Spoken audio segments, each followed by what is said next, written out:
July 22nd, 2017. In its 20th year of delivering Shakespeare in the parks, auditoriums, and amphitheaters of Southern California for free, Shakespeare by the Sea's artistic director, Lisa Coffey, answers the burning question, how do they do it? Before a gathering crowd of 500 Bard lovers at Rush Park in Rossmore. Awesome. Good job, folks. Getting the word out, coming to see us here. So, Shakespeare by the Sea is sponsored by LA County Arts Commission, the Norris Foundation, and the Orange County Community Foundation. Isn't that nice? Yes, bringing us here to Orange County. And tonight's performance is, of course, sponsored by the Rossmore Community Services District, as well as its board of directors, who says, yes, give them some funding, make them come here and do some more shows, which is awesome. So thank you, Rossmore Community Services District and its board of directors. We appreciate you. All right, guys, so it's going to get a little chilly here tonight. Yes, it will, as soon as the sun goes down. It will. So guess what? We've got lots of new swag for you to put on to keep yourselves warm and toasty. Just ahead of tonight's production of Macbeth, company actor Jessica Windward provides those of us not quite up to speed on our Shakespearean tragedies a little advanced tutorial on the play-by-play to follow. John Underwood here for LaSalle TV, and once again, welcome to Shakespeare by the Sea's Saturday and Sunday performances of tonight, Macbeth, and tomorrow night, Taming of the Shrew, okay? I don't know, if you gotta come to one, I don't know, one's a tragedy, one's a comedy, you'll laugh, you'll cry, okay? So tonight, it's Macbeth, and we're talking with Jessica Windward. Yes, hi. Jessica, you're in the play. Yes, sir. Okay, and they tell me that you have a thumbnail of the whole thing in your head, right? I do, right here. Okay, so basically it's about this high-ranking official in Scotland that wants to keep on growing within the ranks. His name's Macbeth. Okay. And he kills someone named the Thane of Cawdor because he was a traitor to Scotland. And the king's like, oh man, this is going to be great. I'm going to make you the new Thane of Cawdor. And as Ross is running to go tell Macbeth that he's the new Thane of Cawdor, the Thane of Cawdor, Macbeth and his best friend Banquo run into these witches that tell him, hey, you're going to be the new Thane of Cawdor and you're going to be a king. And everyone's like, sure we are. And lo and behold, Ross comes in, he's like, hey, you're the Thane of Cawdor. Okay. And so that's great. And he becomes the king, and he's like, oh, so I need to become the king now. And his wife is like, you want to be the king? We got to kill the king to become the king. And so madness ensues. He kills some people. Because the witches told him Because the witches told him to, and he blames the witches the whole time. Easy. Yeah. So he's doing that, and he becomes the king and starts going insane because he killed his best friend to stay the king, and the witches keep on twisting that plot to make him fall into that. Everyone starts leaving to go and find so everyone starts leaving because everyone's like, he killed the king, that's not okay. So they all leave, and civil war in Scotland basically happens with England, and then Macbeth gets killed. And it's a couple of suicides in there somewhere. Yeah, only one, I think. Only Lady M commits suicide. Lady Macbeth commits suicide, right. Now you know, Jessica, and I know, of course, and my crew knows, some of these folks out here, and you folks at home, might not quite remember what a Thane is, your character. Yeah, I'm Lennox, so I'm just one of the ranking officials in Scotland. So it's like king, and then Thanes are fourth or fifth in the chain. Noble. Not like servants or anything, but they have some stature. Think if you have the King of England and you have earls and all the other people that wear the fancy hats to the wedding, we're those people. Okay. All right. Now that we know what a Thane is, we know Macbeth. Okay. Yeah. Because it's lousy with Thanes. Yeah. Okay. Lousy. We have Thane of Ross, Thane of Cawdor. Lennox is the Thane. It's crazy. Right. Well, they're about to make some announcements over there, so we've got to take our positions, and we hope you have as much fun as we do with tonight's Macbeth from Rossmore, California. Tomorrow night, Taming of the Shrew, back-to-back plays for the summer season for 2017 here at Rush Park. Hope you like it.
or in rain. When the hurly-burly's done, when the battle's lost and won, that will be ere the set of sun. Where the place? Upon the heath, There to meet with Macbeth. fair is foul and foul is fair, hover through the fog and filthy air.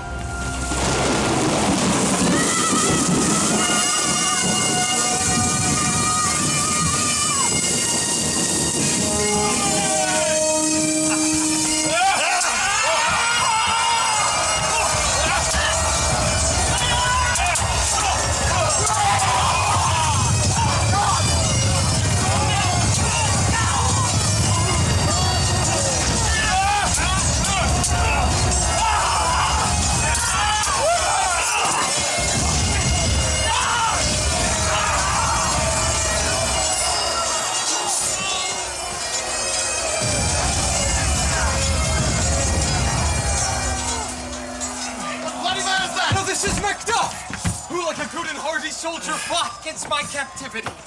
Hail, brave friend. Say to the king the knowledge of the broil as thou didst leave it. The merciless MacDunwald, worthy to be a rebel, for to that the multiplying villainies of nature do swarm upon him. From the western isles, of kerns and gallow grasses is supplied. And fortune upon his damned quarrel smiling, showed like a rebel's whore.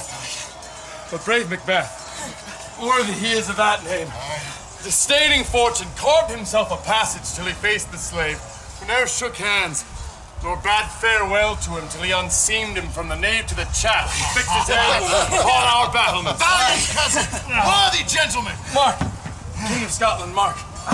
No sooner justice had with valor armed, compelled these skipping kerns to trust their heels, but the Norwegian lords, surveying vantage with furbished arms and new supplies of men, began a fresh assault.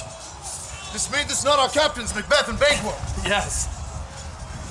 As the sparrow eagles for the hair of a lion. So well thy words become thee as thy wounds. They smack of honor both. Go, get him sergeants. Hey, the worthy Thane of Ross! What a haste looks through his eyes, so should he speak things strange. God save the king! God save the king! Whence camest thou, worthy Thane? From Fife, great king, where the Norwegian banners flout the sky and fan our people cold. Norway himself, with terrible numbers, assisted by that most disloyal traitor, the Thane of Cawdor, began a dismal conflict, till that Bellona's bridegroom, brave Macbeth, laughed in proof, carving his liver spirit, and to conclude, the victory fell on us! Great happiness! No more that Thane of Cawdor shall deceive our bosom interest. Go, pronounce his present death, and with his former title, greet Macbeth. We'll see it done. What he hath lost, noble Macbeth hath won. Where hast thou been, sister? killing swine. Sister, where thou?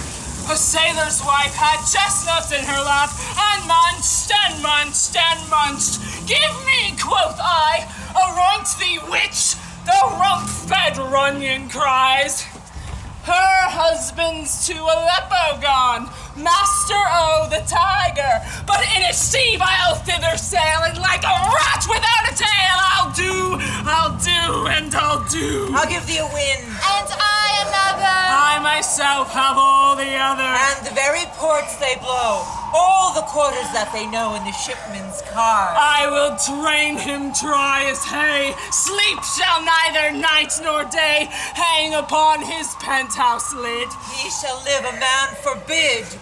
Weary 7 nights, 9 times 9, shall he dwindle, peak, and pine. Though his bark cannot be lost, yet it shall be tempest-tossed. The Ware sisters, hand in hand, Posters of the sea and land, thus do go about, thrice to thine, and thrice to mine, and thrice again to make up 9. a drop, Macbeth doth come. Peace. The charms. Wound up.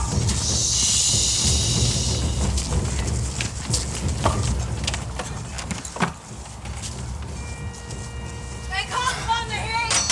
So foul and fair a day I have not seen. Well, how far is the Calder horse? What are these? so withered and so wild in their attire that look not like the inhabitants of the earth, and yet are on it. Speak if you can, what are you? Oh, hail Macbeth! Hail to thee, Thane of Glamis! All hail Macbeth! Hail to thee, Thane of Cawdor! All hail Macbeth, that shalt be king hereafter! By my father's death, I know I am Thane of Glamis. But how of Cawdor? The Thane of Cawdor lives, a prosperous gentleman, and to be king stands not within the prospect of belief, no more than to be Cawdor. Say from whence you owe this strange intelligence, or why upon this blasted heath you stop our way with such prophetic greeting. Hail to thee, Thane of Glamis! Hail to thee, Thane of Cawdor! All hail Macbeth, that shalt be king hereafter! Good sir, why do you start and seem to fear things that do sound so fair? My noble partner you greet with present grace and great prediction of noble having and of royal hope that he seems rapt withal. To me you speak not.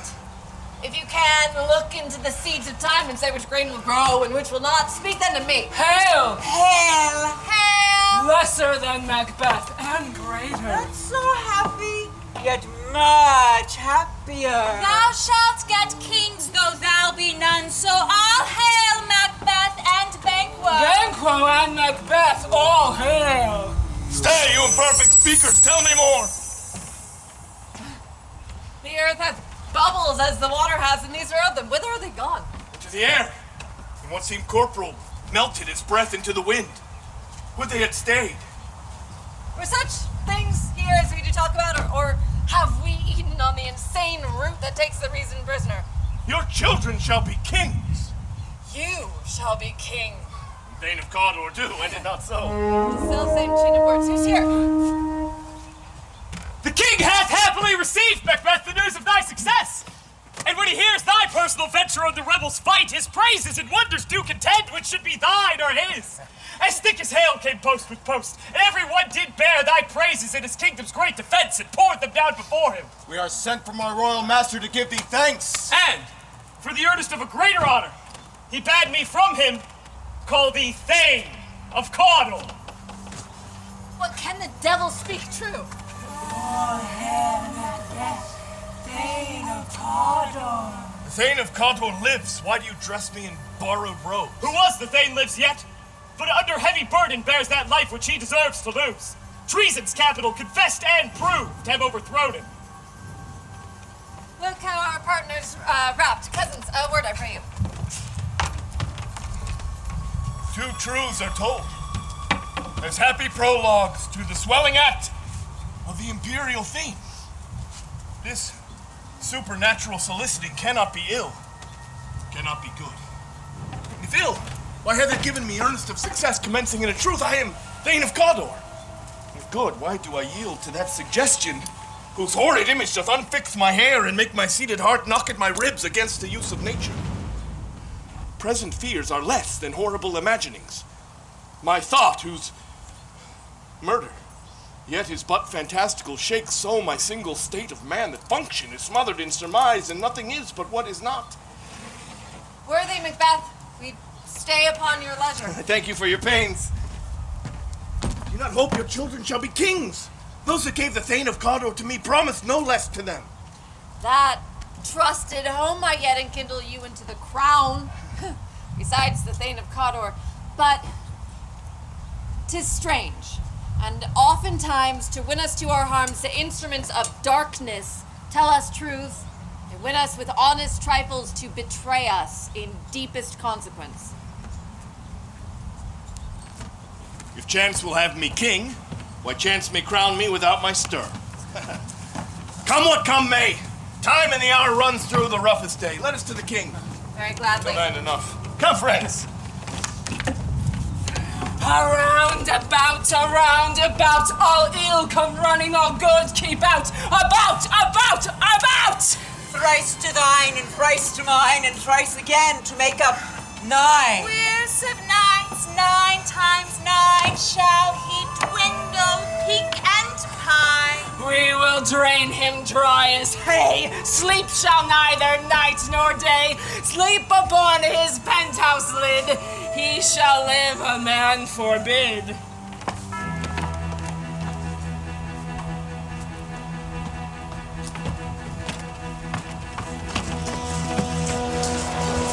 Is execution done on Cawdor? Not those in commission yet returned. My liege, I have spoke with one that saw him die. He did report that very frankly he confessed his treasons, implored your highness pardon, and set about a deep repentance. Nothing in his life became him like the leaving it. There is no art to find the mind's construction in the face. He was a gentleman on whom I built an absolute trust. Oh, worthiest cousin! Wouldst thou hast less deserved that the proportion both thanks and payment might be mine? Only I have left to say, more is thy due than all can pay. The service and the loyalty I owe in doing it pays itself! I have begun to plant thee, and I will labor to make thee full of growing. Noble Banquo, that hast no less deserved nor must be known no less to have done so. Let me enfold thee and hold thee to my heart. There, if I grow, the harvest is your own. Ah, my plenteous joys wanted in fullness seek to hide themselves in drops of sorrow. Sons, kinsmen, thanes, and you whose places are the nearest, know we will establish our estate upon our eldest Malcolm, which we name hereafter the Prince of Cumberland. Honor must not invest only, but signs of nobleness like stars shall shine on all deservers. From hence Inverness, and bind us to you further. I'll be myself the harbinger and make joyful the hearing of my wife with your approach. So humbly take my leave. My worthy Cawdor. The Prince of Cumberland. That is the step on which I must fall down. Or else o'erleap, for in my way it lies. Stars, hide your fires. Let not light see my black and deep desires. The eye wink at the hand, yet let that be which the eye fears when it is done to see.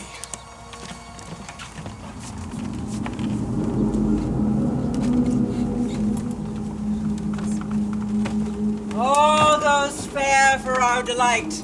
Now we're furnished for the flight. We fly by night amongst troops of spirits. No ring of bells to our ear sounds. No howls of wolves, not yelps of hounds. Nor the noise of waters breach, nor cannons' throats our heights do reach. Black spirits and white, red spirits and gray. Mingle, mingle, you that mingle may. And as we move through foggy air, let's our dire charms prepare. Come away.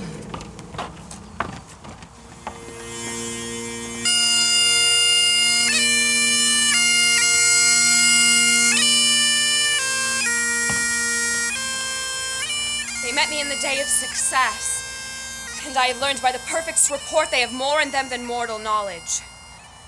Whilst I stood rapt in the wonder of it, came missives from the king, who all hailed me Thane of Cawdor, by which title before these weird sisters saluted me, and referred me to the coming on of time with Hail, King that shalt be.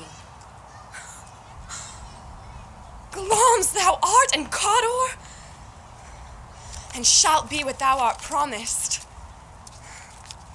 Yet do I fear thy nature. It is too full of the milk of human kindness to catch the nearest way. Thou wouldst be great, art not without ambition, but without the illness should attend it. And what thou wouldst highly, that wouldst thou wholly, wouldst not play false, and yet wouldst wrongly win.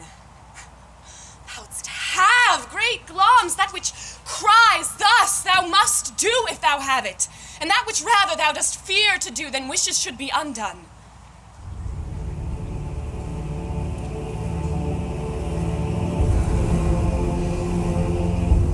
Come, you spirits that tend on mortal thoughts.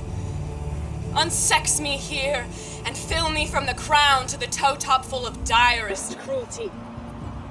Make thick my blood, stop up the access and passage to remorse, that no compunctious visitings of nature shake my fell purpose, nor keep peace between the effect and it. Come to my woman's breasts and take my milk for gall, You murdering ministers! Wherever in your sightless substances you wait, on nature's mischief come! Thick night, and pall thee in the dunnest smoke of hell! That my keen knife see not the wound it makes, nor heaven peep through the blanket of the dark to cry, hold, hold.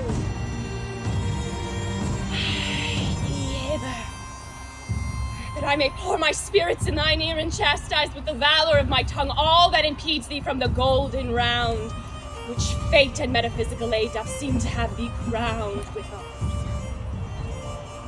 Great ones,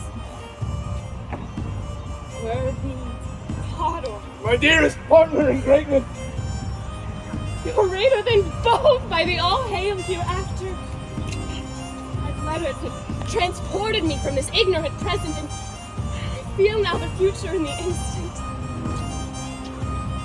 My dearest love, Duncan comes here tonight. And when goes hence? Tomorrow as he purposes. Never shall sun that morrow see. Your face, my fane, is as a book where men may read strange matters. To beguile the time, look like the innocent flower, but be the serpent under it. He that's coming here tonight must be provided for, and you shall put this night's great business into my dispatch. We will speak further. Only look up clear. To alter favor ever is to fear. Leave all the rest to me.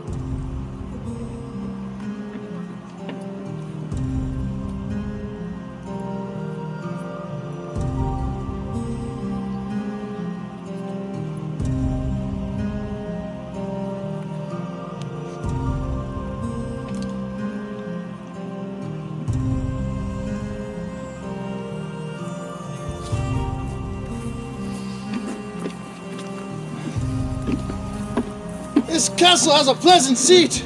The air nimbly and sweetly recommends itself to our gentle senses.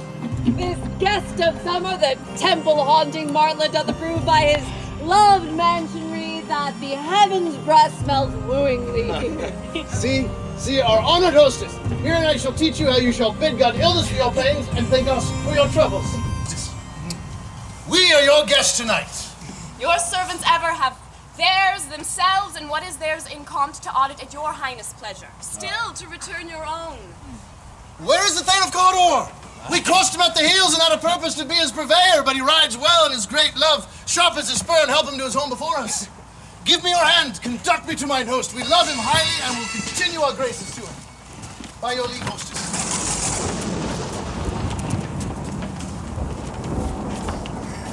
This night he'll spend unto a dismal and fatal end. Great business must be wrought ere noon. Upon the corner of the moon there hangs a vaporous drop profound. We'll catch it ere it come to ground.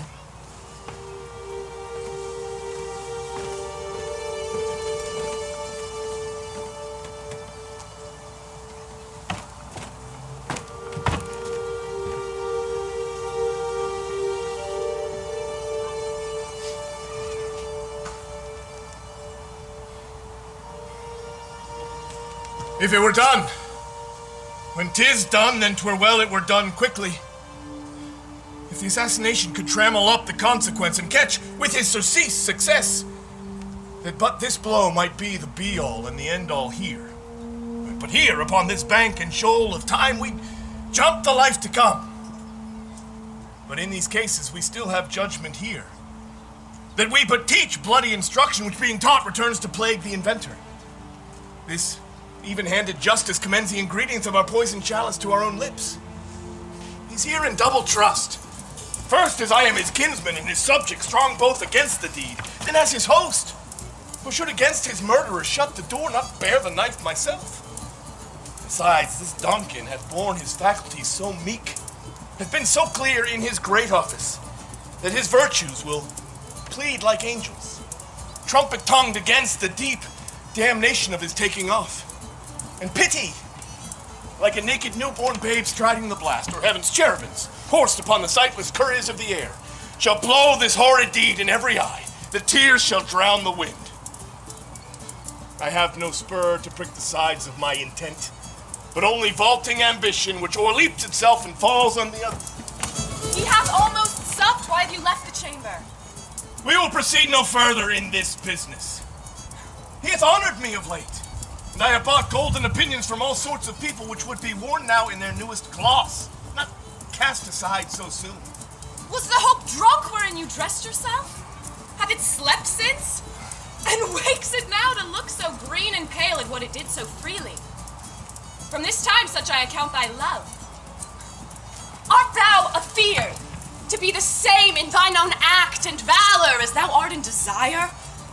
Wouldst thou have that which thou esteem'st the ornament of life, and live a coward in thine own esteem, letting I dare not wait upon I would like the poor cat of the adage? Prithee, peace. I dare do all that may become a man. Who dares do more is none. What beast wast then that made you break this enterprise to me? When you durst do it, then you were a man. And to be so much more than what you were, you would be so much more the man. Nor time nor place did then adhere, yet you would make both.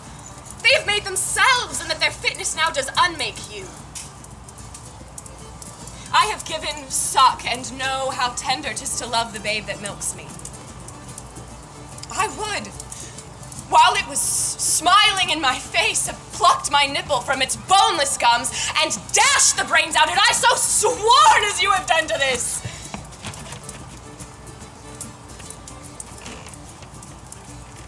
If we should fail? We fail. But screw your courage to the sticking place and will not fail.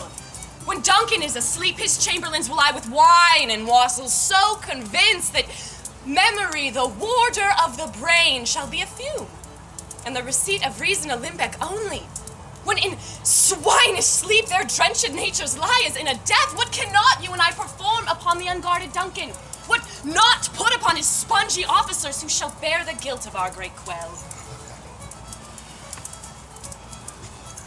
Bring forth men, children only, for thy undaunted metal should compose nothing but males. Will it not be received when we have marked with blood those sleepy two of his own chamber and used their very daggers that they have done it? Who dares receive it? Others, we shall make our grief and clamor roar upon his death. I am settled, and bend up each corporal agent to this terrible feat. Away, and mock the time with fairest show. False face must hide what the false heart doth know.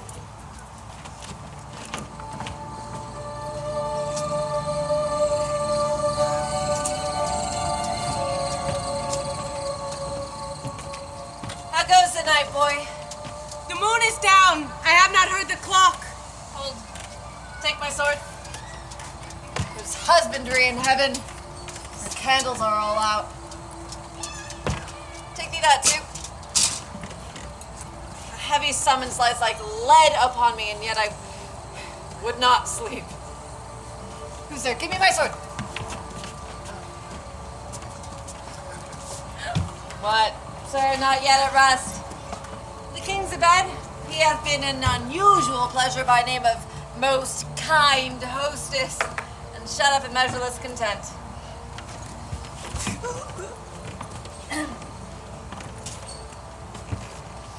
I dreamt last night of the three wayward sisters.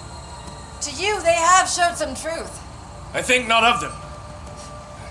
Yet when we can entreat an hour to serve, we would spend it in some words upon that business, if you would grant the time. At your kindest pleasure. You shall cleave to my consent when 'tis. It shall make honor for you. So I lose none in seeking to augment it, but keep my bosom franchised and the legions clear. I will be counseled. Good repose the while. Thanks, sir. Like to you. Go, bid my mistress when my drink is ready, she strike upon the bell. Get thee to bed.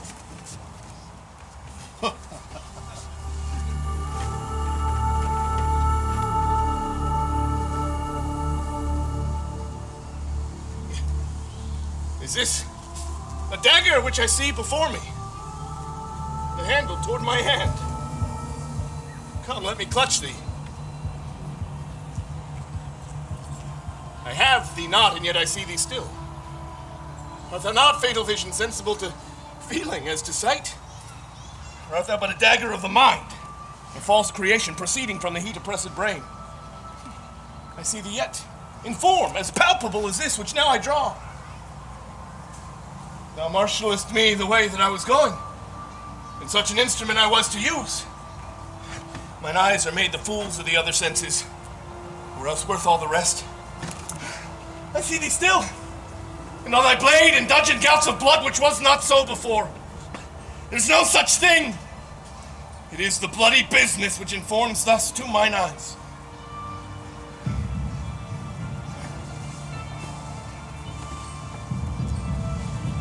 Now o'er the one-half world, nature seems dead, and wicked dreams abuse the curtained sleep. Witchcraft celebrates pale Hecate's offering, and withered murder, alarmed by his sentinel the wolf, who howls his watch thus, with his stealthy pace. Tarquin's ravishing strides towards his design moves like a ghost. Now sure and firm set earth, hear not my steps, which way they walk, for fear thy very stones prate of my whereabouts, and take the present horror from the time which now suits with it. Whilst I threat, he lives. Words to the heat of deeds too cold breath gives. I go and it is done. The bell invites me. Hear it not, Duncan, for it is a knell that summons thee to heaven or to hell.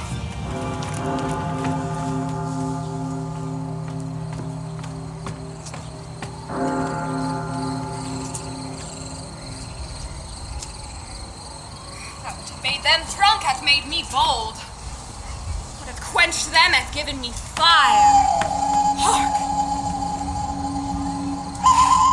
Peace! It was the owl that shrieked. The fatal bellman who gives the sternest good night. The door is open, he is about it. Surfeited grooms do mock their charge with snores. I have drugged their possets the death, and nature do contend about them whether they live or die. Who's there? What ho? Lack, I'm afeard they've awaked and 'tis not done. The attempt and not the deed confounds us. Hark, I laid their daggers ready, he could not miss them. Had he not resembled my father as he slept, I had done it. My husband. I have done the deed. Didst thou not hear a noise? I heard the owls scream and the crickets cry. Did not you speak? When? Now. As I descended? I. Hark! Who lies in the second chamber? Malcolm. Oh, this is a sorry sight. 'Tis a foolish thought to say a sorry sight. There's one did laugh in his sleep, and one cried murder that they did wake each other. I stood and heard them, but they did say their prayers and address them again to sleep. They are two lodged together. One cried, God bless us, and Amen. The other, as they had seen me with these hangman's hands, listening their fears, I could not pronounce Amen when they did say, God bless us. Wherefore could not I pronounce Amen? I had most need of a blessing, and Amen stuck in my throat. Consider it not so deeply. I thought I heard a voice cry, sleep no more. Macbeth does murder sleep. The innocent sleep. Sleep that knits up the raveled sleeve of care. The death of each day's life, sore labor's bath, balm of hurt minds, great nature's second course, chief nourisher in life's feast. What do you mean? Still it cried, sleep no more to all the house. Glamis has murdered sleep, and therefore Cawdor shall sleep no more. Macbeth shall sleep no more. Worthy Thane, you do unbend your noble strength to think so brain sickly of things. Go get some water, wash this filthy witness from your hand. Why did you bring the daggers here? They must lie there. Go carry them and smear the sleepy grooms with blood. I'll go no more. I'm afraid to think on what I have done. Look on it again. I dare not. Just give me the daggers. The sleeping and the dead are but as pictures. 'Tis the eye of childhood that fears a painted devil. If they do bleed, I'll smear the faces of the grooms withal, for it must seem their guilt. Whence is that knocking? How is't with me when every noise appalls me? What hands are here? They pluck out mine eyes. Will all great Neptune's ocean wash this blood clean from my hands? No. This my hand will rather the multitudinous seas incarnadine, making the green one red. My hands are of your color, but I shame to wear a heart so white. So knocking at the south gate, get we to our chambers. A little water clears us of this deed. How easy it is then. Your constancy hath left you unattended. Get on our nightgown lest occasion call us and show us to be watchers. Be not lost so poorly in your thoughts. To know my deed, 'twere best not know myself. Wake, Duncan, with thy knocking! I would thou couldst.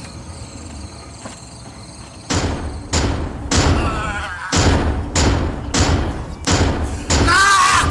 Knock! Knock! Who's there in the name of Beelzebub? Knock! Knock! Who's there in the other devil's name? There's an equivocator. Who can swear in both scales against either scale? Who's committed treason enough in God's name, but cannot equivocate to heaven? Oh, come in, equivocator. Knock! Knock! Knock! Who's there? What are you? Oh, this place is too cold for hell. I'll devil porter it.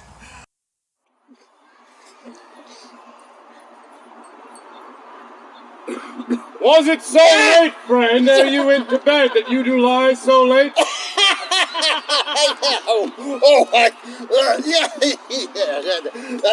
Faith, sir. We were carousing to the second cock. And drink, sir, provokes three things. What three things does drink especially provoke? Mary, nose painting, sleep, and urine. Lechery, sir. It provokes and unprovokes. It provokes the desire, but takes away the performance. It might be said that lechery is an equivocator with drink. It makes him stand to and not stand to, and giving him the lie leaves him. I think drink gave thee the lie last night. Mary, that it did, sir, in the throat on me, but I requited him for his lie.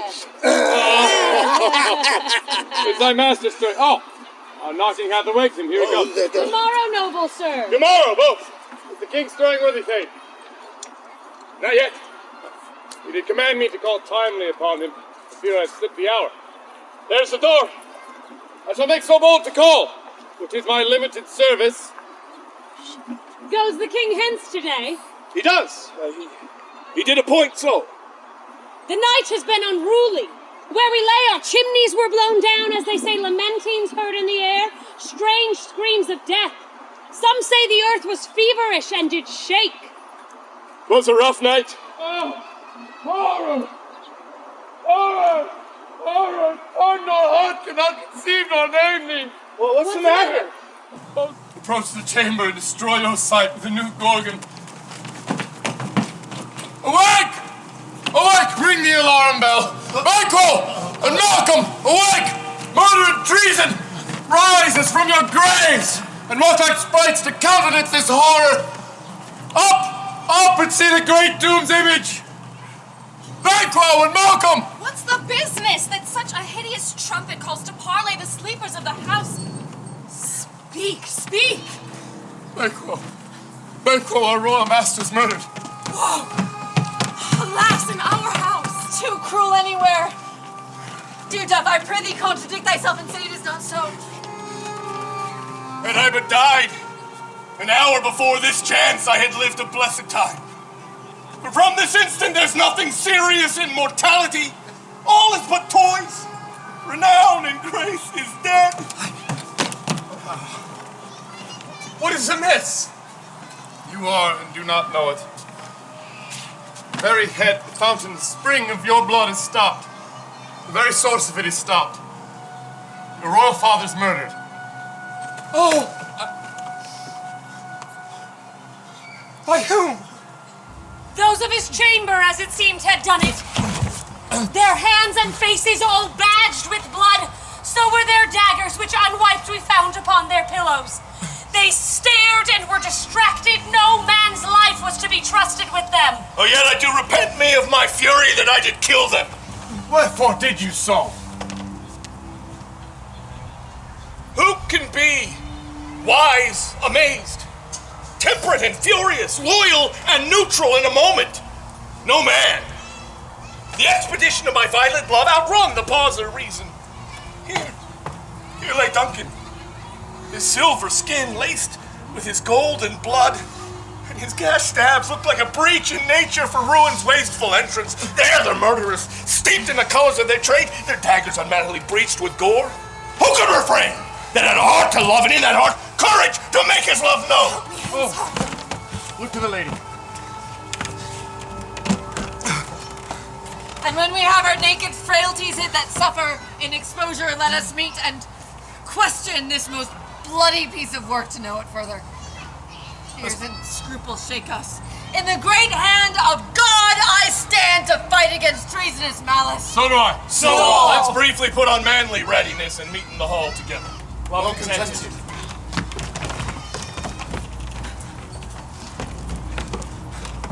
I'll not consort with them. To show an unfelt sorrow is an office which the false man does easy. I'll to England. England shall keep you safe. There are daggers in men's smiles. The near in blood, the nearer bloody. This murderous shaft that shot hath not yet lighted.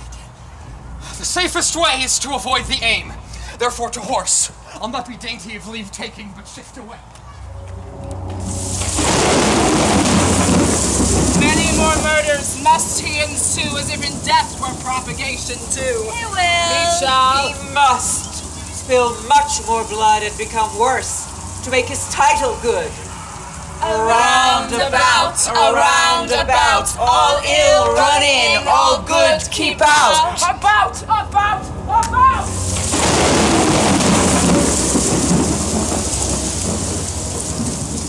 70 I can remember well, within the volume of which time I have seen hours dreadful and things strange. But this sore night hath trifled former knowings. Ah, good father, thou seest the heavens is troubled with man's act, threaten his bloody stage. By the clock 'tis day, yet dark night strangles the traveling lamp. 'Tis unnatural, even like the deed that's done. On Tuesday last, a falcon perched in her prided place was by a mousing owl hawked at and killed. And Duncan's horses grew wild in nature, broke their stalls, flung out, contending against obedience, as they would make war with mankind. 'Tis said they eat each other. They did so, to the amazement of mine eyes. Oh, here comes the good Macduff. How goes the world, sir, now? Why, see you not? It's known who did this more than bloody deed. Those that Macbeth hath slain. Alas, the day. What good could they pretend? They were suborned. Malcolm, the king's son, is stolen away and fled, which puts upon him suspicion of the deed. Why then, 'tis most like the sovereignty will fall upon Macbeth. He is already named and gone to Scone to be invested. Will you to Scone? No, cousin. Home. To Fife. Well, I will thither. Well, may you see things well done there. Adieu. Lest our old road rest easier than our new. Farewell, father. God's benison be with thee, and all those that would make good of bad, and friends of foes.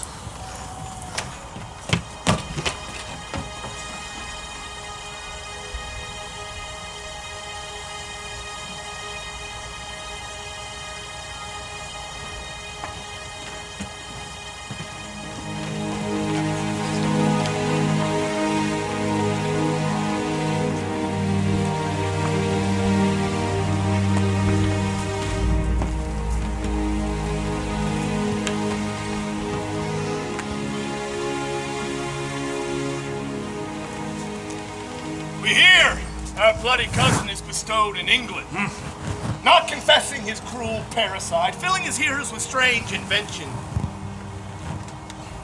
But of that tomorrow. Let each man be master of his time till 7 at night.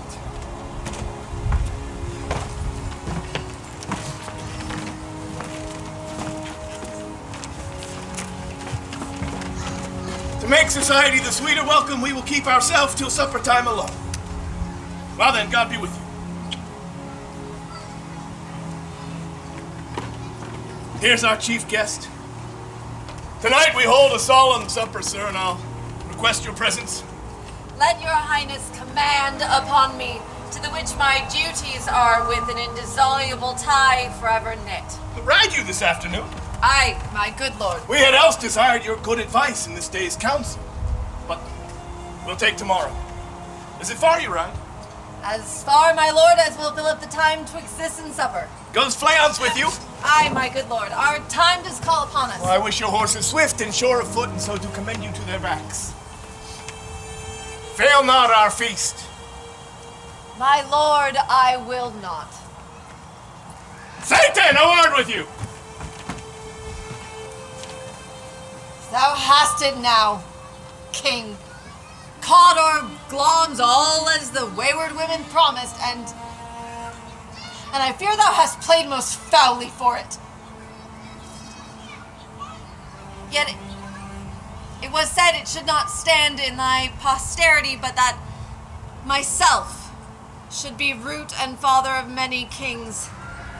If there come truth from them as upon thee, Macbeth, their speeches shine, why, by the verities on thee made good, may they not be my oracles as well, and set me up in hope.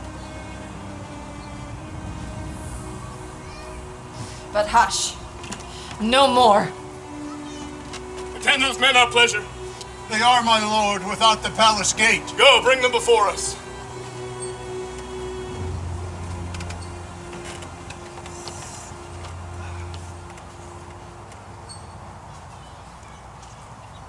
To be thus is nothing, but to be safely thus.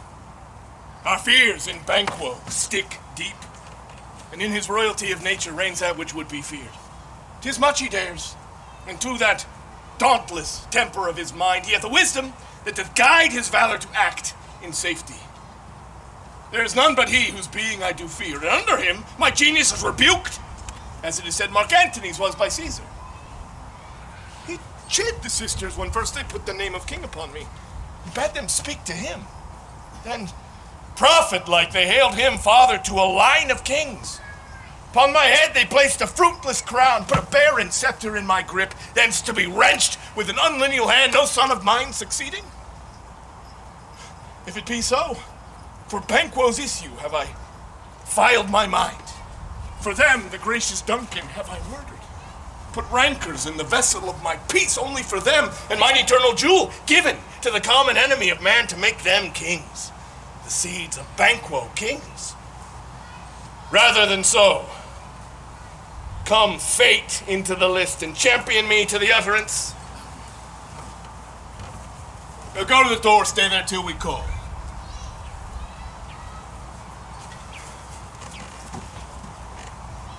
Was it not yesterday that we spoke together? It was, so please your grace. Well then, now have you considered of my speeches? Know that it was Banquo in times past which held you so under fortune, which you thought had been our innocent self. You made it This no I more. made good to you in our last conference. Aye. I did so, and went further, which is now our point of second meeting.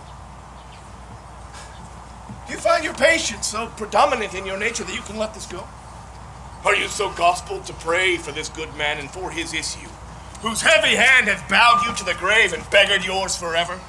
We are men, my liege. Aye, in the catalogue you go for men. Now, if you have a station in the file, not in the worst rank of manhood, say it, and I will put that business into your bosoms, whose execution takes your enemy off, grapples you to the heart and love of us who wear our health, but sickly in his life, which in his death were perfect. I am one, my liege. When the vile blows and buffets of the world have so incensed, I am reckless what I do to spite the world. And I another, wearied with disasters, tugged with fortune, that I would stake my life on any chance to mend it or be rid on it. Both of you know Banquo was your enemy. It is true. Aye. So was he mine. And in such bloody distance that every minute of his being thrusts against my nearest of life. And thence it is that I, to your assistance, do make love, masking the business from the common eye for sundry weighty reasons. We shall, my lord, perform what you command us. Your spirit shine through you. It must be done tonight. And something from the palace, and Fleance, his son, that goes along with him, whose absence is no less material to me than is his father's, must embrace the fate of that dark hour. We are resolved, my lord. It is concluded. Banquo, thy soul's flight, if it find out heaven, must find it out tonight.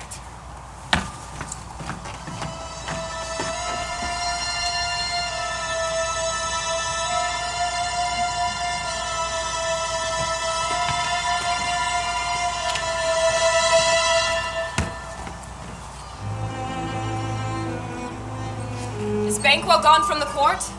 Aye, madam, but returns again tonight. Say to the king I would attend his leisure for a few words. Madam, I will. Naughts had, all spent. Where our desire is got without content, 'tis safer to be that which we destroy than by destruction dwell in doubtful joy. How now, my lord, why do you keep alone? Of sorriest fancies your companions making, using those thoughts which indeed should have died with them they think on. Things without all remedy should be without regard. What's done is done. We have scorched the snake, not killed it. She'll close again and be herself. We'll let the frame of things disjoint, both the worlds suffer. Ere we will eat our meal in fear, and sleep in the affliction of these terrible dreams that shake us nightly. Better be with the dead, whom we to gain our peace have sent the peace, and on the torture of the mind to lie in restless ecstasy. Duncan is in his grave. After life's fitful fever he sleeps well. Treason has done his worst. Nor steel, nor poison, malice domestic, foreign levy, nothing can touch him Come further. on, gentle, my lord. Sleek o'er your rugged looks, be bright and jovial among your guests tonight. So shall I love, and so I pray be you. No, let your remembrance apply to Banquo. Present him eminence, both with eye and tongue. Unsafe the while that we must lave our honors in these flattering streams and make our faces visits to our hearts, You must disguising what they are. leave this. Full of scorpions is my mind, dear wife. Thou knowest that Banquo and his Fleance lives. Let in them nature's copies not return. There's comfort yet. They are assailable. Well, then be thou jocund. Ere the bat hath flown his cloistered flight, there shall be done a deed of dreadful note. What's to be done? Be innocent of the knowledge, dearest Chuck, till thou applaud the deed. Come, sealing night, and scarf up the tender eye of pitiful day, and with thy bloody and invisible hand cancel and tear to pieces that great bond which keeps me pale.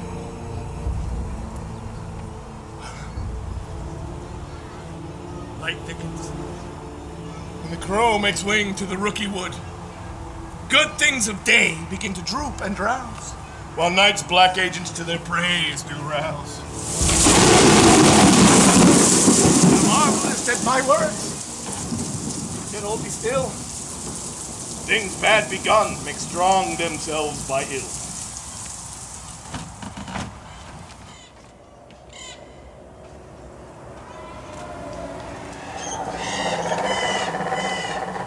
The west yet glimmers with some streaks of day. So approaches the subject of our watch. Hey. But who did bid thee join with us? Macbeth. He needs not our mistrust, for he brings our offices and what we must do to the direction just. Hark, your horses. And 'tis he. All the rest that are within the nation of court are in the court. His horses go about. Almost a mile, but he does usually so all men do from hence to the palace gate, make it their walk. A light! 'Tis he! Stand to it! Twill be rain tonight. Let it come down! No! Oh, treachery! Fly, Cleon! Fly! Fly!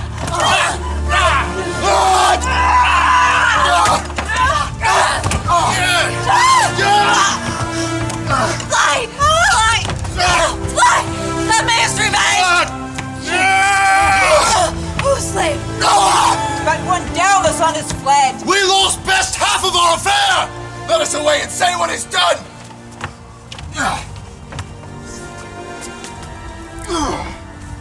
Well done. We commend your pains. Now get you gone, and at the pit of Acheron meet me in the morning. Thither he shall come to know his destiny. Our vessels and our spells provide our charms and everything else beside. Fair is foul and foul is fair. Hover through the fog and filthy air. This night I'll spend unto a dismal and fatal end. Upon the corner of the moon there hangs a vaporous drop profound. I'll catch it ere it come to ground, and that, distilled by magic sleights, shall raise such artificial sprites as by the strength of their illusion shall draw him on to his confusion.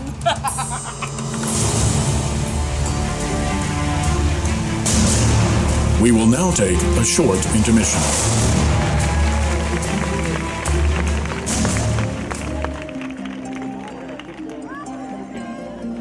This program is being sponsored by the Rossmore Community Services District and by the Rossmore Homeowners Association.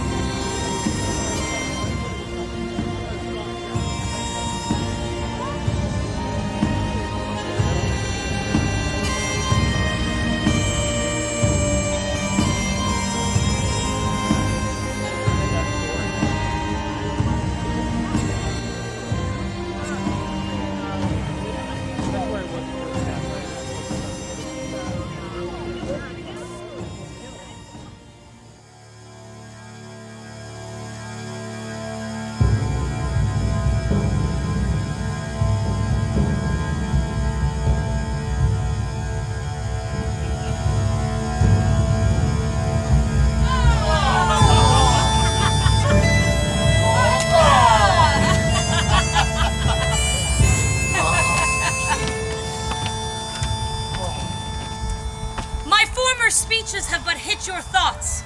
Things have been strangely born. The gracious Duncan was pitied of Macbeth.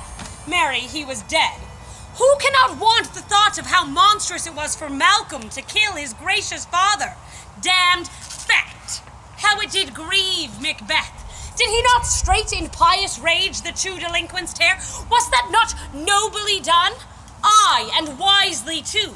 He has borne all things well. I hear Macduff lives in disgrace. Sir, can you tell where he bestows himself? The son of Duncan lives in the English court. Thither Macduff is gone to pray the holy king, that we may once again bring sleep to our nights, free from our feasts and banquets, bloody knives. And this report hath so exasperate the king that he prepares for some attempt at war. Sent he to Macduff? He did, and with an absolute "Sir, not I," the cloudy messenger turns his back. At first and last, a hearty welcome. Ourself will mingle with society and play the humble host. Our hostess keeps her state, but in best time we will require her welcome. Oh. Pronounce it for me, sir. To all our friends, for my heart speaks, they are welcome. See, they encounter thee with their heart's thanks. Both sides are even. And here am I in the midst. Come, play music!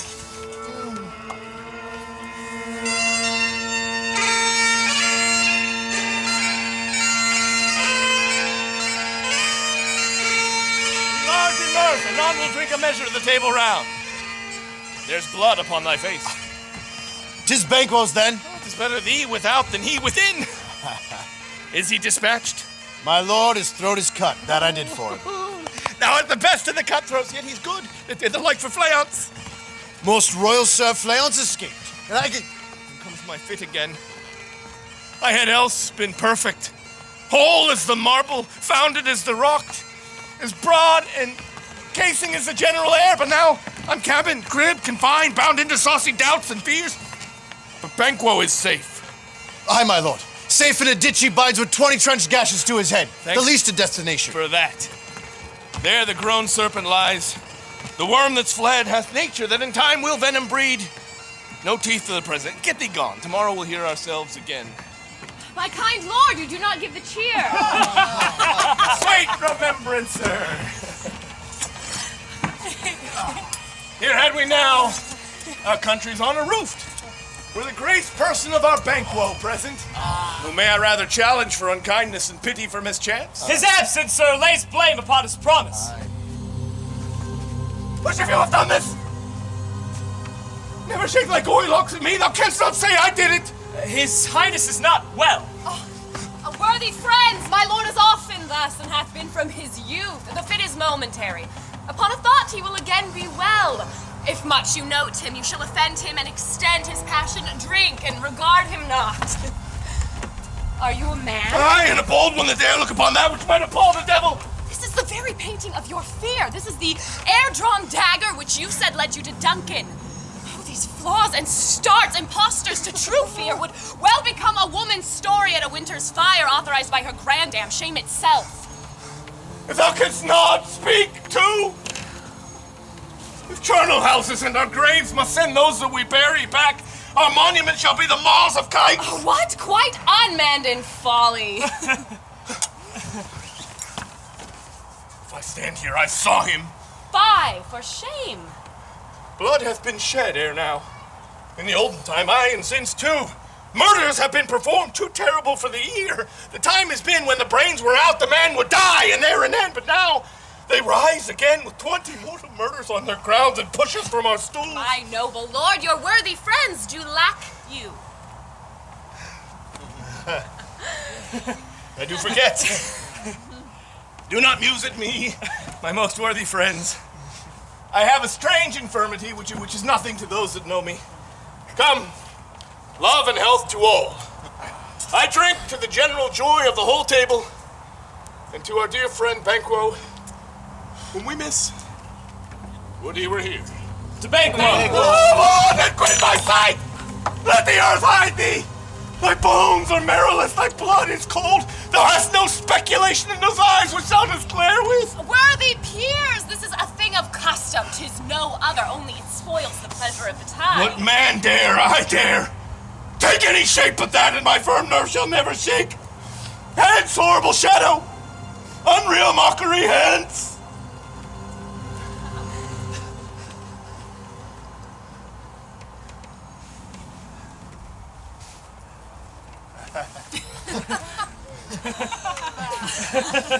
Why so? Being gone, I am a man again. Pray you stand still.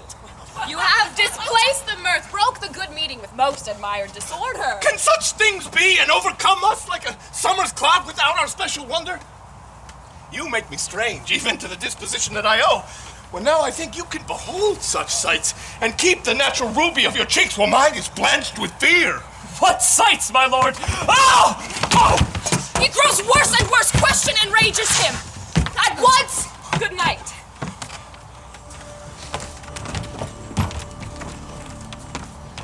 Some holy messenger fly into the court of England and unfold our message, that a swift blessing may soon return to this our suffering country under a hand accursed. I'll send my prayers with him.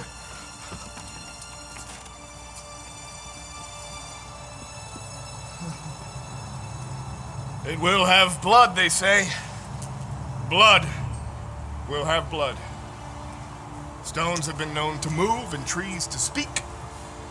Augurs and understood relations have by maggot pies and chops and rooks brought forth the secretest man of blood. What is the night? Almost at odds with morning, which is which? How sayest thou Macduff denies his person at our great bidding? Did you send to him, sir? I hear it by the way, but I will send. There's not a one of him, but in his house I keep a servant feed. I will tomorrow, and betimes I will to the Wayard sisters. More shall they speak, for now I am bent to know by the worst means the worst. For mine own good, all causes shall give way. I am in blood. Stepped in so far that should I wade no more, returning were as tedious as go o'er. Strange things I have in head that will to hand, which must be acted ere they can be scanned. Lack the season of all nature's sleep. Come, will to sleep. My strange and self-abuse is the initiate fear that wants hard use. We are yet but young, indeed.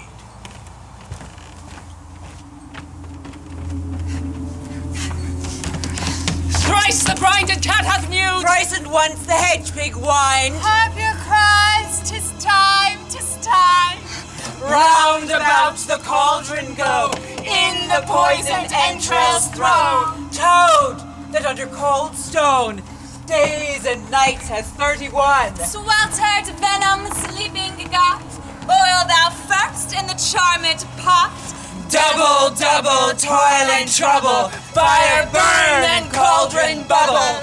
Eye of newt and toe of frog, wool of bat and tongue of dog. Adder's fork and blindworm's sting, lizard's leg and Alice wing. For a charm of powerful trouble, like a hell broth, boil and bubble. Double, double, toil and trouble, fire burn and cauldron bubble. Finger of birth strangled a babe, ditch delivered by a drab. Make the gruel thick and slab. Add thereto a tiger's chaudron for the ingredients of our cauldron. Double, double, toil and trouble, fire burn and cauldron bubble. By the pricking of my thumbs, something wicked this way comes. Open locks, whoe'er knocks. How now, you secret, black, and midnight hags? What is't you do? A deed without a name. I conjure you by that which you profess. Howe'er you come to know it, answer me to what I ask you. Speak! Demand! We'll answer. Say if thou'dst rather hear it from our mouths or from our masters. Call him, let me see him. Come, high or low, thyself and office deftly show. Tell me, thou unknown power. Hear his speech, but say thou not. Macbeth! Macbeth! Macbeth! Beware, Macduff! Beware the Thane of Fife! Dismiss me! Enough! Well, there thou art for thy good caution. Thanks, thou hast harped my fear aright. Hear yet one word more. Thee will not be commanded! Macbeth! Macbeth! Macbeth! Had I 3 ears, I'd hear thee. Be bloody, bold, and resolute! Laugh to scorn the power of man, for none of woman born shall harm Macbeth. Then live, Macduff. What need I fear of thee? But yet I'll make assurance double sure and take a bond of faith. Thou shalt not live, that I might tell pale-hearted fear in lies and sleep in spite of thunder.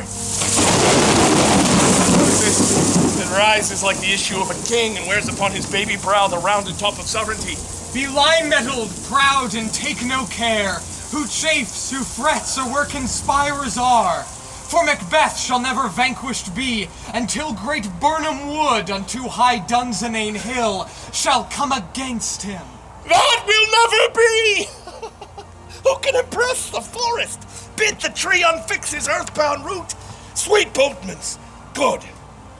Rebellion's head rise, never till the wood of Birnam rise, and our high place Macbeth shall live his lease of nature, pay his breath to time and mortal custom. Yet my heart throbs to know one thing. Tell me, if your art can tell so much, shall Banquo's issue ever reign in this kingdom? Seek to know no more. I will be satisfied. Deny me this and an eternal curse fall on you. Let me know. Oh, what noise is this? Show. Show his eyes and grieve his heart. Come like shadows, so depart. I do like the spirit of Banquo. Down, thy crown to sear mine eyeballs. In my hand, though, the gold-bound brows like the first, the third. It's like the former, filthy hags. Why do you show me this? Fourth, starred eyes, what will the line stretch out to the crack of doom? Another yet, a seventh I'll see no more. And And yet the eighth appears, which bears a glass which shows me many more. And some I see the twofold balls and treble scepters carry. Horrible sights! What is this so? Now I see 'tis so, for the blood-boltered Banquo smiles upon me and points at them for his. Is this so? Where are they? Gone? Let this pernicious hour stand I accursed in the calendar. Come in without there! Your Grace! Saw you the Weird Sisters? No, my lord! Came they not by you? No, indeed, my lord! Infected be the air whereon they ride, and damned all those that trust them. I did hear the galloping of a horse who was came by. 'Tis 2 or 3, my lord, that came to bring you word Macduff has fled to England. Fled to England? Aye, my good lord. Time thou anticipates my dread exploits. The flighty purpose ne'er is o'ertook unless the deed go with it.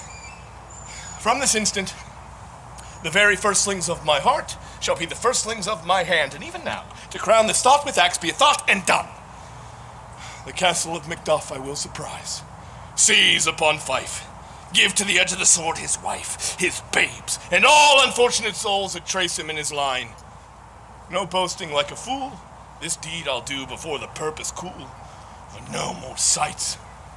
Where these gentlemen come, bring me where they are.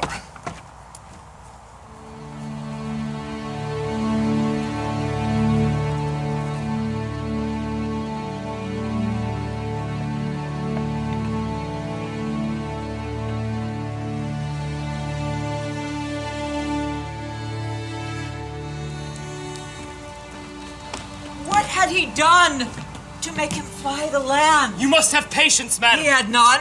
His flight was madness. When our actions do not, our fears do make us traitors. You know not whether it was his wisdom or his fear. Wisdom?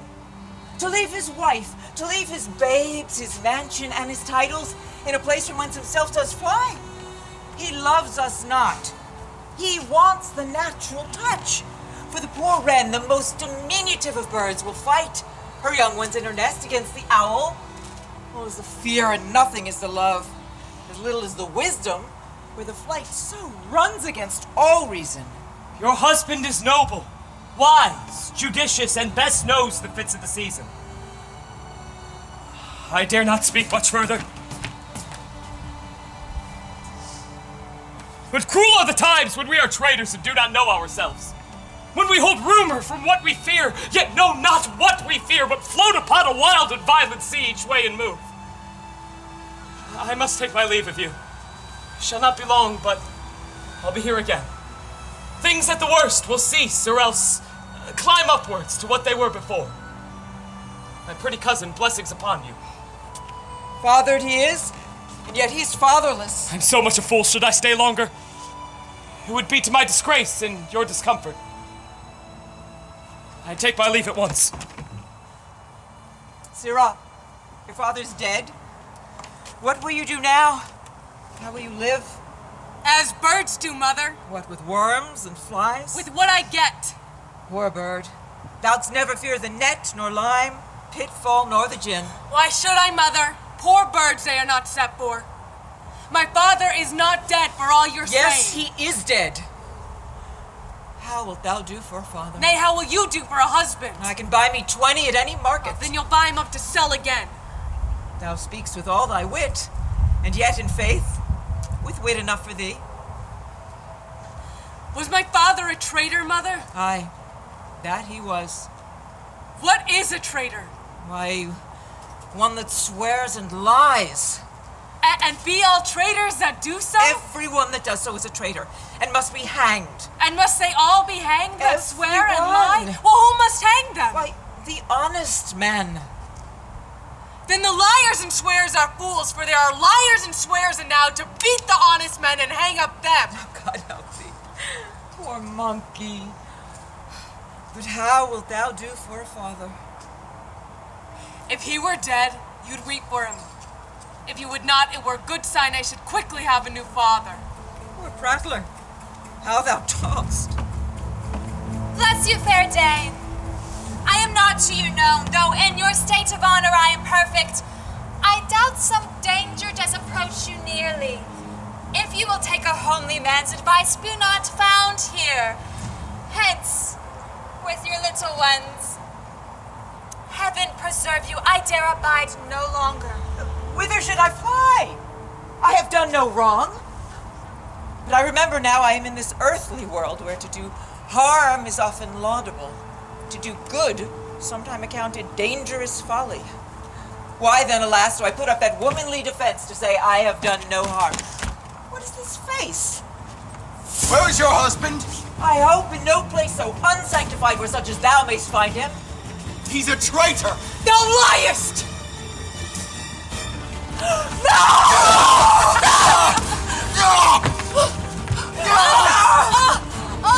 He has killed me, Mother! Run away, I pray you!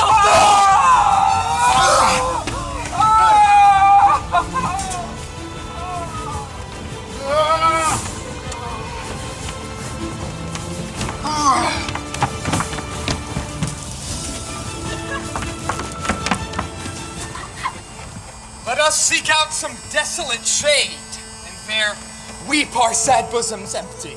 Let us rather hold fast the mortal sword, and like good men, bestride our downfall and birthdom. Would you have spoke, it may be so, perchance. This tyrant, whose sole name blisters our tongues, was once thought honest. You have loved him well. I am not treacherous. But Macbeth is. I've lost my hopes. Perchance even there where I did find my doubts. Why in that rawness left you wife and child without leave taking? I pray you, let not my caution be your dishonor, but mine own safety. You may be rightly just, whatever I shall think. Bleed, poor country. The title is afeard. Very well, lord.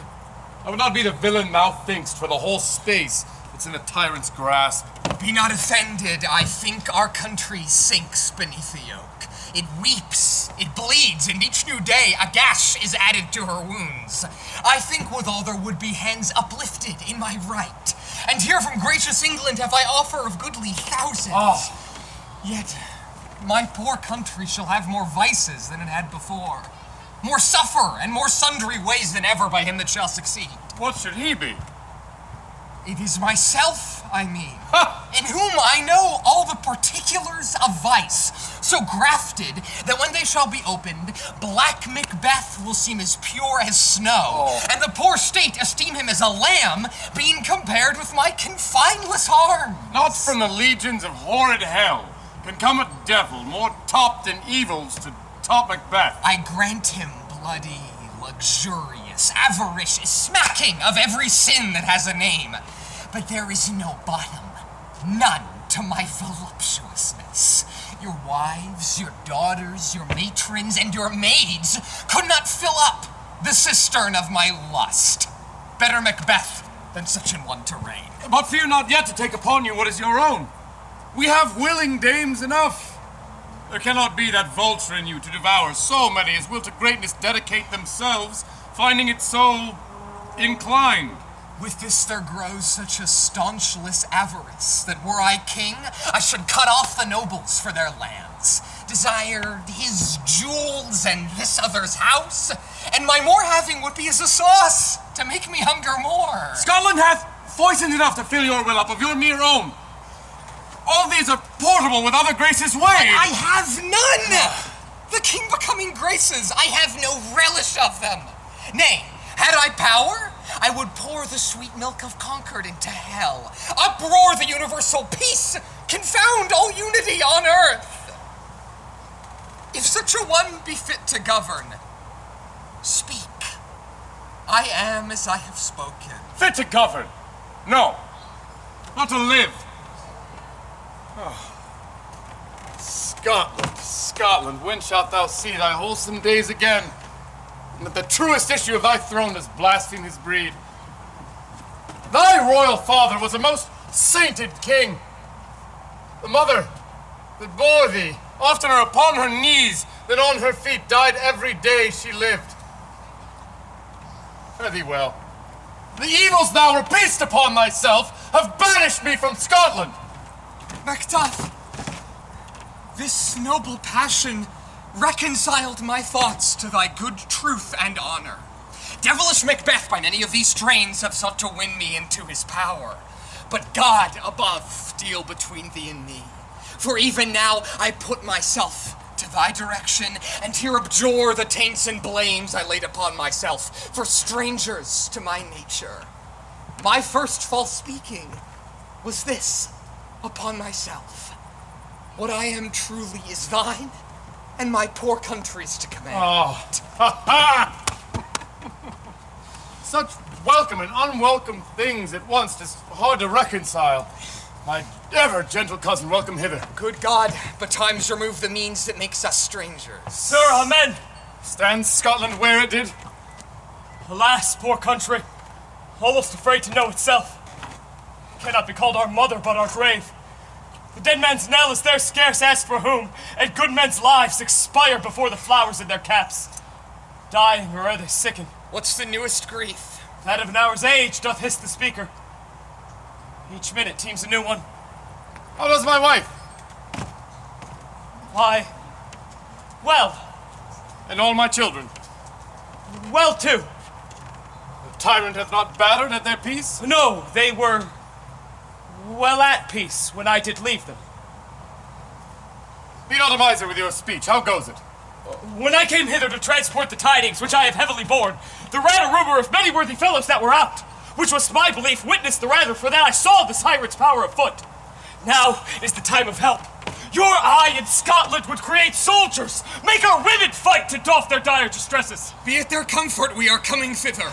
Gracious England hath lent us good sword and 10,000 men. 10,000. And I could answer the comfort with the like. But I have words that would be howled out of the desert air where hearing should not latch them. What concern they? The general cause, or is it a fee grief due to some single breast? No mind that's honest, but in it shares some woe. Though the main part pertains to you alone. If it be mine, keep it not from me. Quickly, let me have it. Let not your ears despise my tongue forever, which shall possess them with the heaviest sound that ever yet they heard. I guess at it. Your castle is surprised. Your wife and babes savagely slaughtered. Merciful heaven! Give sorrow words. The grief that does not speak whispers the o'er-fraught heart and bids it break. All my children? Did you say all? Wife, children, servants, all that could be found. And I must be from thence. My wife killed too. I have said. Be comforted. Let us make medicines of our great revenge to cure this deadly grief. He has no children! All. My pretty little ones, did you say all? All. Hellkite! All my pretty little chickens in their dam. One fell swoop. Dispute it like a man. I shall do so, but I must also feel it as a man. I cannot remember such things were, but were most precious to me. Did heaven look on and would not take their part? Heaven rest them now.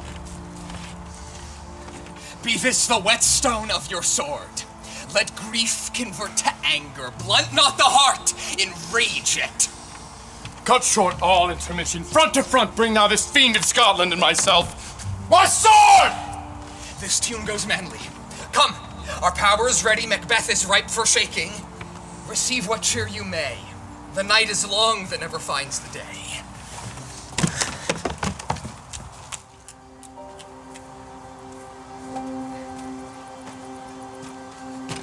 When was it she last walked?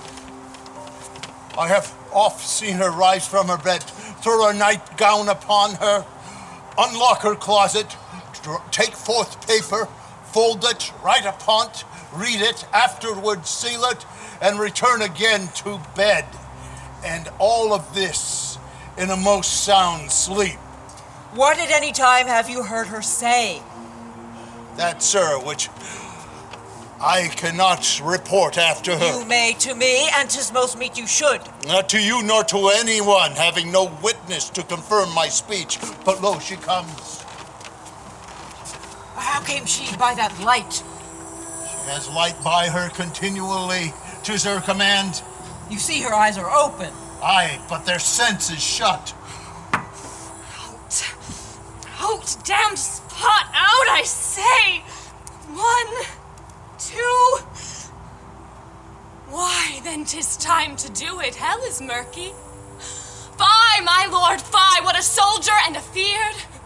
What need we fear when none can call our power to account? Yet who would have thought the old man to have had so much blood in him? The Thane of Fife had a wife, where is she now? What? Will these hands never be clean? No more of that, my lord, no more of that! You mar all with this starting! The smell of blood still. All the perfumes of Arabia will not sweeten this little hand. Wash your hands, get on your nightgown, look not so pale. I tell you yet again, Banquo's buried. Cannot walk on his grave. To bed, to bed. I hear a knocking. Come, come, come. Come, give me your hand. What's done cannot be undone. To bed. To bed. To bed. To bed. Foul whisperings are abroad. Infected minds to their deaf pillows will discharge their secrets. This disease is beyond my practice. God forgive us all. Keep eyes upon her. Remove from her the means of all annoyance, and still look after her. And so good night. My mind she has made it, and amazed my sight.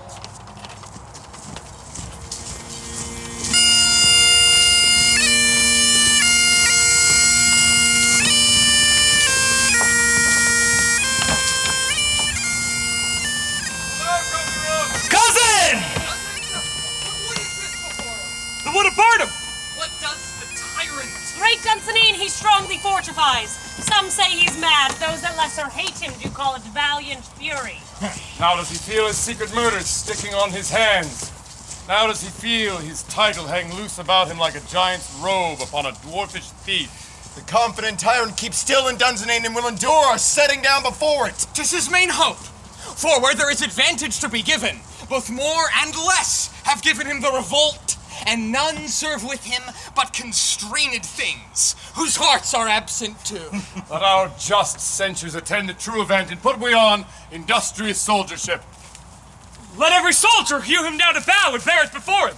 Thus may we shadow the number of our host and make discovery air and report of us. It shall be done. The time approaches that will with due decision make us know what we shall say we have and what we owe. Thoughts speculative, their unsure hopes relate. But certain issue strokes must arbitrate, towards which advance the war!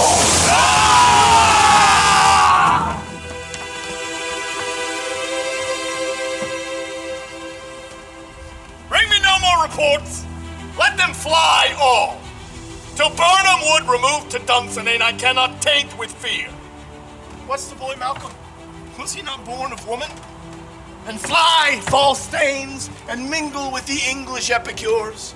The mind I sway by and the heart I bear shall never sag with doubt nor shake with fear. What news? The devil damn thee black, thou cream-faced loon. Where gotst thou that goose look? There is 10,000 geese, villain! The soldiers, sir. What soldiers, wayface? The English force, so please. Take thy face hence! I am sick at heart. But I've lived long enough.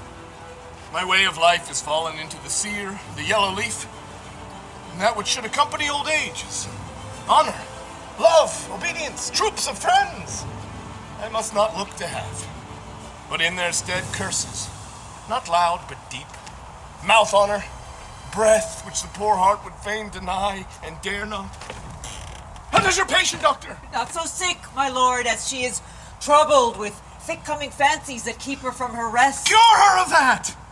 Canst thou not minister to a mind diseased? Pluck from the memory a rooted sorrow, and with some sweet, oblivious antidote cleanse the stuffed bosom of that perilous stuff which weighs upon the heart. Therein the patient must minister to himself. Throw physic to the dogs, I'll none of it. Ah! What is that noise? It is a cry of women, my good lord.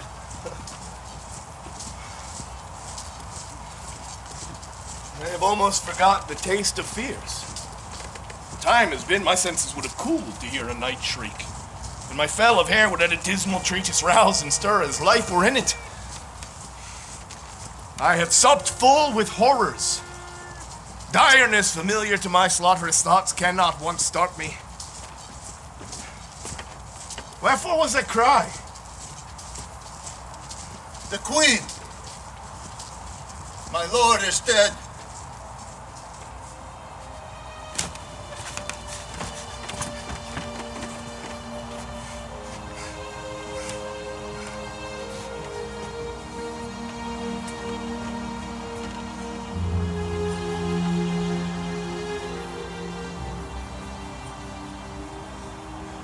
She should have died hereafter. There would have been time for such a word. Tomorrow, and tomorrow, and tomorrow creeps in this petty pace from day to day to the last syllable of recorded time. And all our yesterdays have lighted fools the way to dusty death. Out. Out, brief candle.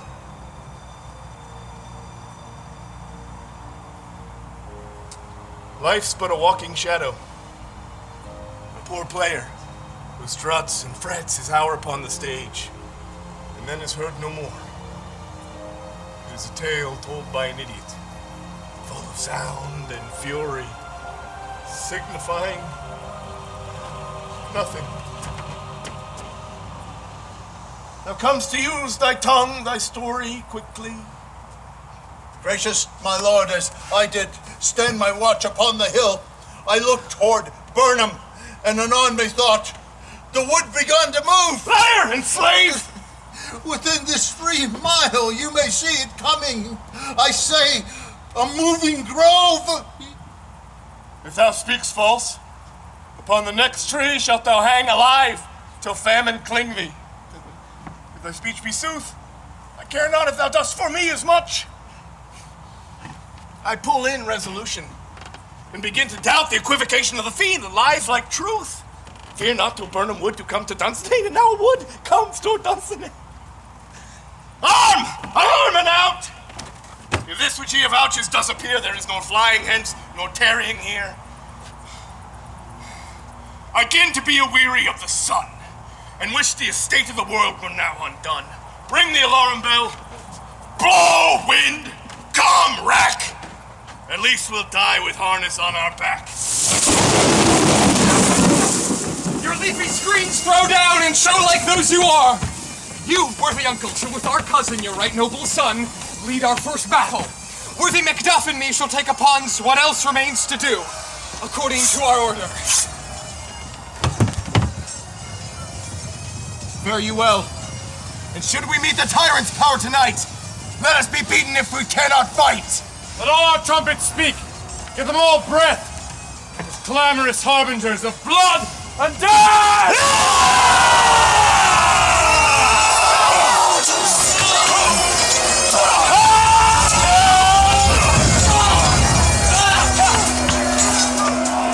I cannot fly, but bear-like must fight the course. What's he that was not born of woman? Such a one am I to fear or none?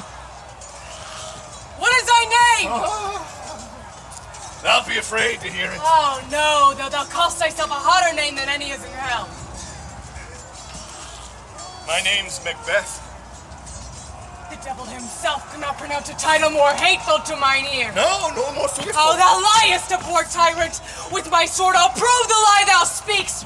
Ah!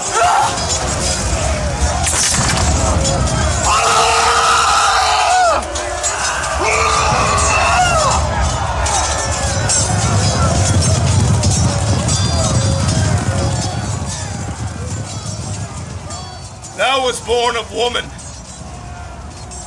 But swords I smile at. Weapons laugh to scorn. Brandished by a man that's of a woman born.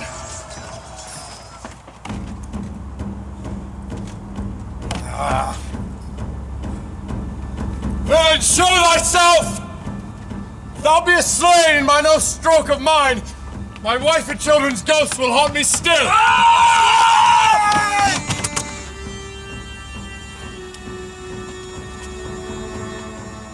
Son, my lord, hath paid a soldier's debt. He lived but only till he was a man, the which no sooner was his prowess confirmed in the unshrinking station where he fought, but like a man he died. Then he is dead? Aye. Your cause of sorrow must not be measured by his worth, for then it hath no end! Why, the God soldier be he! Aye. Had I as many sons as I had hairs, I would not wish them to a fairer death! So his knell is nulled. He's worth more sorrow, and that I'll spend for him. He's worth no more! They say he died well and paid his score. So God be with him.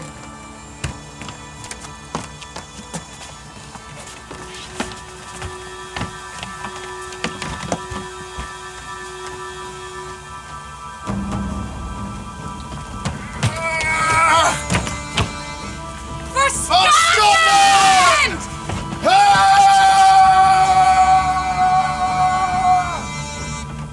Why should I play the Roman fool and die on mine own sword?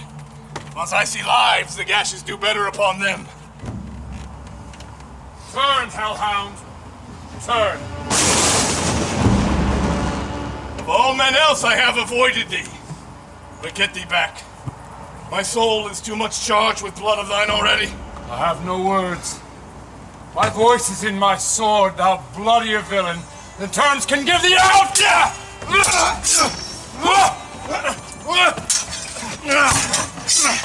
Thou losest labor! As easy mayest thou the entrenching air with thy keen sword impress as make me bleed. Let fall thy blade on vulnerable breast!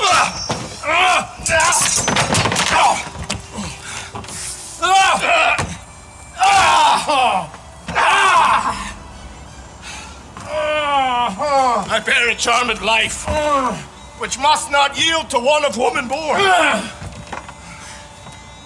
Spare thy charm. Let the angel whom thou still hast served tell thee that Macduff was from his mother's womb untimely ripped. Cursed be the tongue that tells me so, for it hath cowed my better part of man. And be these chuckling fiends no more believed, that palter with us in the double sense, that keep the word of promise to our ear but break it to our hope? I'll not fight with thee. Yield thee, coward. If to be the gaze and show of the time, we'll have these our rare monsters are painted on a pole and underwrit, "Here may you see the tyrant." I will not yield. Kiss the ground before young Malcolm's feet and be baited with the rabble's curse. Though Burnham would become to Dunsinane, and thou oppose, being of no woman born. Still will I try the last. Before my body, I throw my warlike shield. Lay on, Macduff, and damned be he who first cries hold. Enough!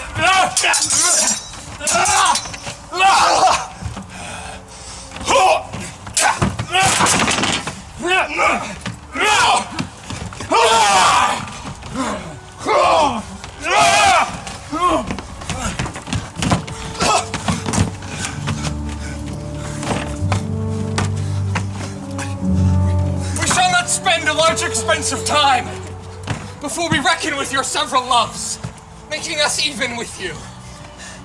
My thanes and kinsmen henceforth be earls, the first that ever Scotland in such an honor named. What more to do that calls upon us by the grace of grace? we will perform and measure time and place. So thanks to all at once, and to each one, whom we invite to see us crowned at Scone. Hail, King, for so thou art.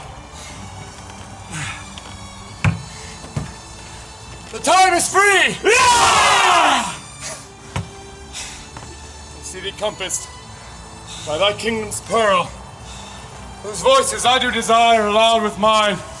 Hail, King of Scotland! Hail, King of Scotland! Fair is foul and foul is fair. Peace. The charms well done.